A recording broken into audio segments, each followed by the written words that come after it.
오늘 우리에게 주시는 하나님 말씀은 고린도전서 11장 17절에서 34절입니다.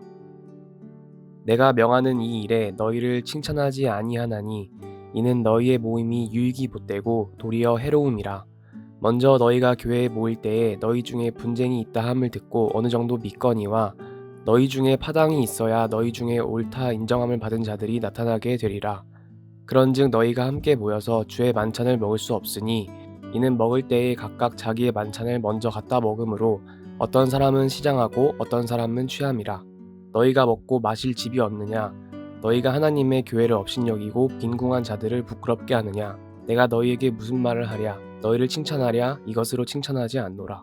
내가 너희에게 전한 것은 주께 받은 것이니 곧 주 예수께서 잡히시던 밤에 떡을 가지사 축사하시고 떼어 이르시되 이것은 너희를 위하는 내 몸이니 이것을 행하여 나를 기념하라 하시고 식후에 또한 그와 같이 잔을 가지시고 이르시되 이 잔은 내 피로 세운 새 언약이니 이것을 행하여 마실 때마다 나를 기념하라 하셨으니 너희가 이 떡을 먹으며 이 잔을 마실 때마다 주의 죽으심을 그가 오실 때까지 전하는 것이니라. 그러므로 누구든지 주의 떡이나 잔을 합당하지 않게 먹고 마시는 자는 주의 몸과 피에 대하여 죄를 짓는 것이니라. 사람이 자기를 살피고 그 후에야 이 떡을 먹고 이 잔을 마실지니 주의 몸을 분별하지 못하고 먹고 마시는 자는 자기의 죄를 먹고 마시는 것이니라. 그러므로 너희 중에 약한 자와 병든 자가 많고 잠자는 자도 적지 아니하니 우리가 우리를 살폈으면 판단을 받지 아니하려니와 우리가 판단을 받는 것은 주께 징계를 받는 것이니 이는 우리로 세상과 함께 정죄함을 받지 않게 하려 하심이라. 그런즉 내 형제들아 먹으러 모일 때에 서로 기다리라. 만일 누구든지 시장하거든 집에서 먹을지니 이는 너희의 모임이 판단받는 모임이 되지 않게 하려 함이라. 그 밖의 일들은 내가 언제든지 갈 때에 바로 잡으리라. 아멘. 인간이 삶을 영위하는데 꼭 필요한 것 중에 첫 번째를 꼽으라면 먹는 일입니다. 하나님은 인간을 먹어야만 하는 존재로 창조하셨습니다. 인간이 무엇인가를 먹지 않으면 안 되는 존재로 창조되었다는 것은 인간이 필연적으로 연약함을 가지고 있다는 의미이고 그 연약함을 외부로부터 오는 무엇인가로 채워져야만 한다는 뜻입니다. 우리는 먹지 않으면 배고픔의 고통을 겪어야만 하고 그 고통이 오래 지속되면 우리의 생명은 끊어집니다. 그래서 우리는 때가 되면 음식을 먹어야만 합니다. 그런데 인간에게 음식은 단지 배고픔을 채우는 수단만은 아닙니다. 만약에 인간에게 음식이 단지 배고픔만 해소하는 수단이라면 인간은 짐승과 다를 바가 없을 것입니다. 인간이 이 음식을 어떻게 얻고 어떻게 소비하고 어떤 마음으로 대하느냐에 따라서 그 사람이 하나님 그리고 이웃과의 관계를 맺게 됩니다. 음식을 통해서 하나님과 관계를 맺게 되는 것, 그것은 짐승도 할 수 없고 천사도 할 수 없는 오직 인간만의 특권이라고 할 수가 있습니다. 왜냐하면 이 세상의 모든 음식은 하나님이 만드신 것이기 때문입니다. 그런데 태초의 인간은 이 음식을 바르게 사용하는 것에서 실패했습니다.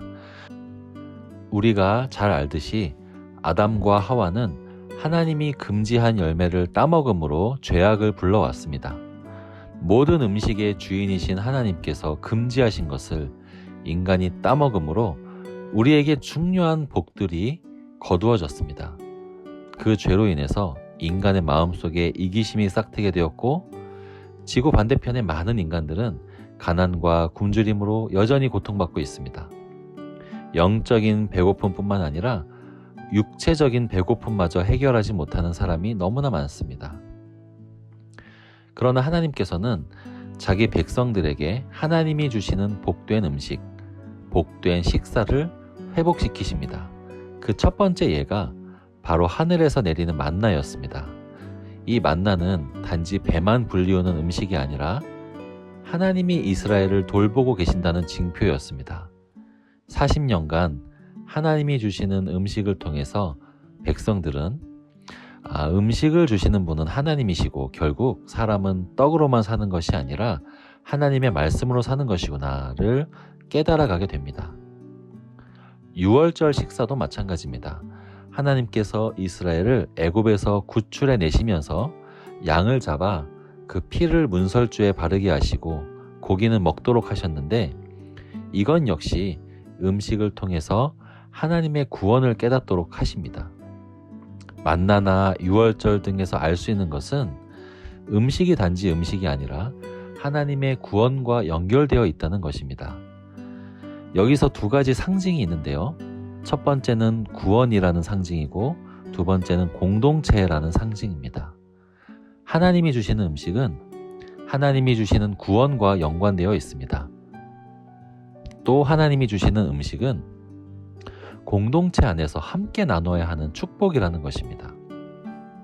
만나의 경우에도 한 사람이 혼자서 몇 인분치를 싹 쓸어갈 수가 없었고 나눠야만 했었고, 유월절 양 역시 양 한 마리를 한 가족이 다 먹을 수 없었기에 온 가족뿐만 아니라 이웃과 함께 나눠 먹는 식사였습니다. 우리가 오늘날에도 만나나 유월절 양을 먹지는 않지만 구원과 공동체, 이 두 가지를 우리 예수님께서도 음식을 통해 경험할 수 있도록 만들어주신 제도가 바로 주님께서 베푸신 거룩한 식사, 성찬식입니다. 우리는 코로나 때문에 너무 오랫동안 성찬을 하지 못하고 있지만 사실 성찬은 예배의 필수적인 순서입니다. 하나님이 우리에게 주신 구원과 공동체를 가장 잘 보여줄 수 있는 것이기 때문입니다. 우리는 성찬식을 편의상 조그만 떡, 조그만 포도주로 하기 때문에 이게 식사다라는 생각을 잘 못하지만, 성찬은 원래는 공동체의 식사 가운데, 실제 식사 가운데 이루어지는 거였습니다. 그런데 오늘 본문에 보니까 고린도 교회에서 이루어진 이 성만찬이 많이 변질되었던 것 같습니다. 심지어 이 성찬이 변질되는 것이 공동체가 분열되는 것을 더 빨리 촉진했습니다. 17절에 보니까 주의 이름으로 하는 이 성찬이 오히려 공동체에 해가 되고 있다라고 합니다. 어떤 일이 일어난 것일까요? 아마도 고린도 교회 안에는 부자도 있었고 가난한 자도 있었을 것입니다. 그런데 부자 그리스도인들이 많은 음식을 가지고 와서 곧장 먹고 마셔야 되기 시작했습니다. 그거를 성찬이라고 한 것입니다. 가난한 사람들은 자기 음식을 별로 교회에 가지고 올 수도 없었을 뿐더러 또 늦게까지 일을 마치고 도착할 수밖에 없었기 때문에 이들이 늦게 왔을 때는 음식은 이미 없었고, 부자들은 술에 취해서 곤드레만드레 배부른 그 배를 두드리고 있었습니다. 이런 일들은 여러 가지 문제를 일으켰는데, 가난한 자들에게는 자기들이 단지 배만 고픈 것이 아니라 주님께서 주시는 음식, 즉 만나나 유월절 양과 같은 그 거룩하고 복된 식사에서 배제되었다는 마음을 가지게 되고, 더 나아가서 이 교회가 하나님의 교회, 하나의 교회가 아니라 세상에서처럼 계층과 형편에 따라 나누어진 똑같은 그냥 세상 공동체처럼 여기게 되는 것입니다. 이에 바울이 분노하며 성찬이 예수 그리스도의 몸을 나누는 거룩한 식사임을 오늘 본문에서 다시 상기시킵니다. 잘못된 방식으로 성찬을 나누는 것 오히려 죄가 된다라고 말을 합니다. 그러니까 바울은 지금 성찬식 자체만을 문제로 지적하는 것이 아니고 교회 공동체가 지금 공동체성을 지키고 있는지에 대한 근원적인 지적을 하고 있는 것입니다. 하나님은 우리 모두를 한 가족으로 부르셨습니다. 하나님을 한 아버지로 둔 자녀들입니다. 그러니 우리는 가족이고 형제 자매입니다.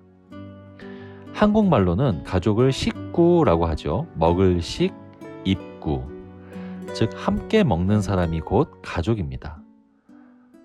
한 부모 밑에서 난 한 가족이면 당연히 같은 음식을 나눠 먹습니다. 아버지가 돈을 벌어 온다고 해서 아버지만 고기 반찬이 나오고 자식들은 누룽지만 먹이지 않습니다. 함께 벌어 함께 쓰고 모두가 같은 것을 누리는 공동체, 공평하고 사랑하는 공동체가 바로 교회입니다. 함께 먹는 것을 통해서, 함께 나누는 것을 통해서 우리는 한 가족이구나, 한 아버지를 두고 있구나, 그것을 깨닫습니다. 성찬식은 그것을 상징하는 식사인 것입니다. 사랑하는 성도 여러분, 우리 서문교회는 어떻습니까?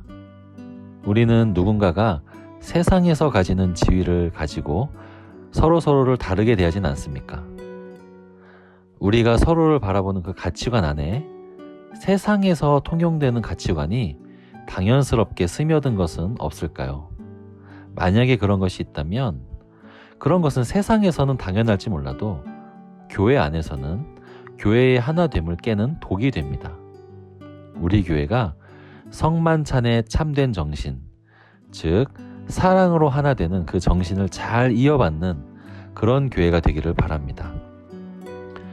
2가지 기도 제목입니다.